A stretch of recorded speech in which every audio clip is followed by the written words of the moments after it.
The Ukrainian Defense Forces continue to carry out precise strikes on Russian military targets in the temporarily occupied territories. The General Staff of the Armed Forces of Ukraine reported the destruction of a UAV warehouse, a mobile fire group, and an air defense missile system, a Panzer S-1 system in the Donetsk area. Additionally, on the night of December 8th, ammunition and fuel depots were destroyed in the Luhansk region. For more on the Ukrainian Defense Forces strikes behind enemy lines, as well as the situation on the front line, stay tuned. The Ukrainian General Staff clarified the results of the strike by attack UAVs on the Temryuk Seaport in Russia's Krasnodar Krai on December 5th. It has been confirmed that 20 storage tanks were destroyed there, which is 70% of their total number. So far, a fire is still burning at the liquefied gas loading rack at the port. As of the evening of December 7th, the total area of the fire was about 1,000 square meters. Such strikes by the Ukrainian military are aimed at weakening the enemy's logistics, reducing its defensive capability, and undermining the military economic potential of the Russian Federation.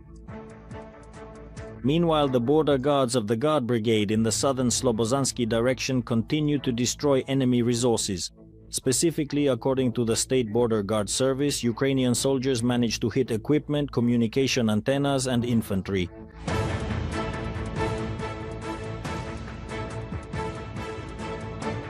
In turn, the Russian command is concealing the real losses in the Pokrovsk direction and is registering its fallen soldiers as having deserted their units. Agents of the partisan movement Atesh are documenting this practice in the 30th Separate Russian Mechanized Brigade. Thus, military commanders conceal the number of casualties after large-scale attacks on Pokrovsk and avoid complaints from relatives. A similar scheme is used in cases where servicemen go missing during chaotic assaults on the city, and for those who were eliminated by their own blocking detachments. According to an Atesh agent, from those Russian soldiers who have, so to speak, deserted their units, you could already form a separate brigade. The main resource of the enemy today is its infantry, and it throws its infantry into battle in order to advance, infiltrate, and report as quickly as possible on the capture of Pokrovsk. All the deadlines for taking Pokrovsk have been missed, but nevertheless, the objective remains. As long as they are willing to pay for accomplishing all their objectives, including the capture of Pokrovsk with human lives, well, that's the price they will continue to pay. That is why I urge you not to be surprised by the enormous losses the enemy is suffering in the city of Pokrovsk and elsewhere.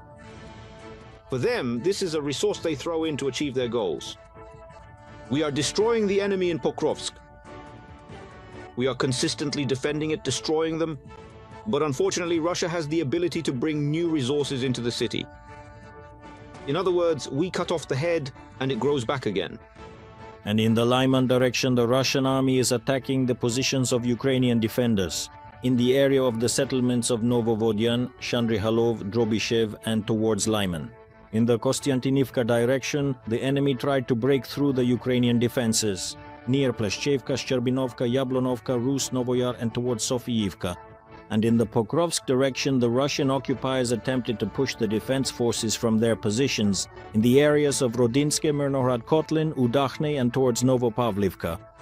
Fighting is ongoing in Mirnorad, and in some ways it might even be more intense there than in Pokrovsk itself. In Pokrovsk, the line is being held along the railway.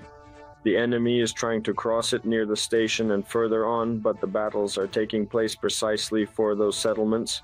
This is south of Krasny, Lyman, Rodinske, where it is still possible to hold on. Some positions remain through which logistics can still be carried out. Most of it is being done by our heavy drones. This alone speaks to the seriousness of the situation.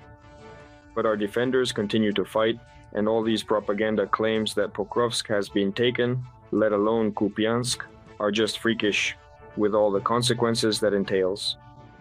Meanwhile, even in conditions of fog and poor visibility, Ukrainian UAV operators continue to destroy soldiers of the Russian occupation army. The Typhoon Unmanned Systems Unit is working professionally. According to the commander of the National Guard of Ukraine, Oleksandr Pivnenko, National Guard units destroyed the following along the entire front line over the past week: 4 tanks, 7 armored vehicles, and 28 vehicles, 3 Melars and 9 ammunition depots. In addition, Ukrainian defenders struck more than 70 shelters and locations where enemy personnel were concentrated. And in the past 24 hours, Ukraine's defense forces eliminated 810 Russian occupiers. Thus, according to the General Staff of the Armed Forces of Ukraine, the total losses of the Russian army since the start of the full-scale war have exceeded 1,181,000 personnel. In addition, the day before, Ukrainian defenders destroyed 2 tanks, 1 armored fighting vehicle, 10 artillery systems, and 50 vehicles and special equipment of the enemy. A dentist by education, a combat medic by calling. These are the heads of the medical post of one of the combat battalions currently defending Kupiansk. Dmitro Bolshehoda serves in the 5th Slobozhanska Brigade SCIF of the National Guard of Ukraine. He went to war voluntarily because he wanted to be as useful as possible. The guardsman told Natalia Belokudra about his first rotation on one of the hottest sectors of the front. We're a star now. We are here, my dear brother. Wave your hand. Wave your hand. Back. Handsome, handsome. Good job, smart one. This is a video of one of the evacuations of the wounded from near Kupiansk in March 2025. Combat medic of the SCIF brigade Dmitry was on duty and recalls how he had to save 3 soldiers from a neighboring brigade. We already knew what kind of wound it was, what we needed to do. We already had everything prepared in the vehicle. But it so happened that 3 more seriously wounded guys from the neighboring unit ended up with us. There were burns, there were shrapnel wounds. It was some kind of nightmare. We quickly figured things out, but it was these guys who ended up in our vehicle. Before the full-scale Russian invasion of Ukraine, Dmitry worked as a dentist, but in 2024 he decided to change jobs and become a combat medic. By profession, I'm a medic, and I know that in this field I can be of the most help. They listened to me, they heard me, and I got the opportunity to join my home unit. Why is it my home unit? Because I'm from Kharkiv, the unit is from Kharkiv, and that's how I ended up here. Dmitry's first rotation in the Kupiansk direction lasted 9 months. That's a long time, the medic admits, but he felt he was in the right place, and he's proud that every soldier he evacuated from the front line is alive. He says that to provide medical assistance, the evacuation vehicle has everything necessary. This bag is more for going out, but it's more convenient. Because here, everything is fully equipped. Everything that's in the vehicle is also here. Tourniquets, bandages, tamponade, ampoules with saline solution, and even pills if needed. Everything here is within arm's reach, so it's convenient for the medic to work. For example, if a soldier is lying here, everything is accessible. In almost a year of service, Dmitry has helped about 50 wounded. He says that during this time, there was only one occasion when he had to recall his dental practice. When the soldiers find out that I used to be a dentist, they immediately have a lot of questions. They ask me what I have here, show me something. But as for providing emergency care, there was this one time. Once a serviceman came to me and I did a little work on him. Dmitry hasn't decided yet whether he will return to dental practice after the fighting ends. Perhaps he will remain a military medic. He says that for now he is applying all his skills on the battlefield and is already preparing for a new rotation to the front. Natalia Belokudria, Andrei Domovoy from Kharkiv region for Freedom TV channel.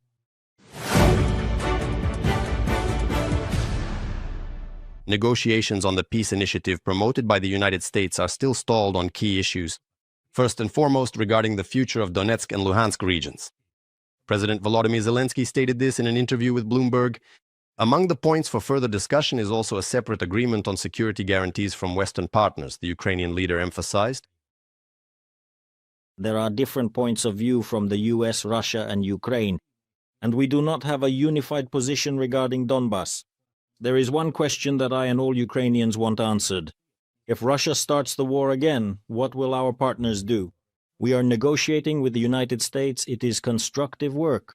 But there are issues that concern Europe, and we cannot make decisions for the Europeans. We need to discuss with Europe the process of Ukraine's accession to the EU, as this is also part of security guarantees. Volodymyr Zelensky, President of Ukraine, in an interview with Bloomberg News.